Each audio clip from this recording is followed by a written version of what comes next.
കാലവർഷം ശക്തമായതോടെ മഴക്കെടുതി അതിരൂക്ഷമായി കൊണ്ടിരിക്കുകയാണിപ്പോൾ.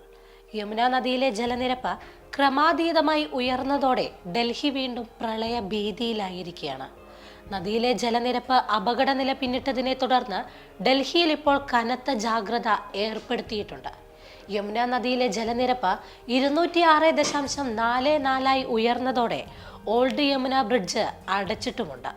ഹിമാചൽ പ്രദേശിലും ഉത്തരാഖണ്ഡിലും മഴ ശക്തമായതിനെ തുടർന്ന് ഹാക്നികുണ്ട് ബാരേജിൽ നിന്ന് തുറന്നുവിട്ട വെള്ളം ഡൽഹിയിലേക്ക് എത്തിത്തുടങ്ങിയതോടെയാണ് ജലനിരപ്പ് ക്രമാതീതമായി വർദ്ധിച്ചത്.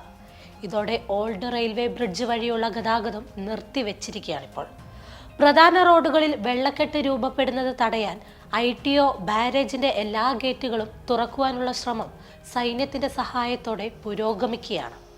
കൂടാതെ ട്രെയിനുകൾ ന്യൂഡൽഹി വഴിയാണ് തിരിച്ചുവിടുന്നത്. യമുനയിലെ ജലനിരപ്പ് ഇപ്പോൾ 207 മീറ്ററിനോട് അടുത്തുകൊണ്ടിരിക്കുകയാണ്.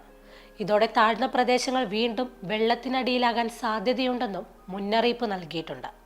അതിനാൽ തന്നെ താഴ്ന്ന പ്രദേശങ്ങളിൽ നിന്ന് ആളുകൾ മാറി താമസിക്കണമെന്ന നിർദ്ദേശവും നൽകിയിരിക്കുകയാണിപ്പോൾ. കൂടാതെ കനത്ത മഴയെ തുടർന്ന് ഗുജറാത്തിൽ പ്രളയ സമാന സാഹചര്യമാണുള്ളത്. ജുനഗഡ് ജില്ലയിൽ നിന്നും 3000 പേരെ മാറ്റി പാർപ്പിച്ചിട്ടുണ്ട്. ഗുജറാത്തിൽ റെഡ് അലേർട്ട് പ്രഖ്യാപിച്ചിരിക്കുകയാണിപ്പോൾ. കൂടാതെ ഹിമാചൽ പ്രദേശിലും ഉത്തരാഖണ്ഡിലും ഒറ്റപ്പെട്ട മഴയ്ക്കും മണ്ണിടിച്ചിലിനും സാധ്യതയുണ്ടെന്നാണ് മുന്നറിയിപ്പ്. എന്തായാലും മുഖ്യമന്ത്രി ഭൂപേന്ദ്ര പട്ടേൽ സ്ഥിതിഗതികൾ വിലയിരുത്തി മാർഗനിർദ്ദേശങ്ങൾ നൽകിയിട്ടുണ്ട്. ഉയർന്ന മേഖലയിലുള്ള യാത്ര പരമാവധി ഒഴിവാക്കുവാനും ജാഗ്രത പാലിക്കുവാനും നിർദ്ദേശവും നൽകിയിട്ടുണ്ട്.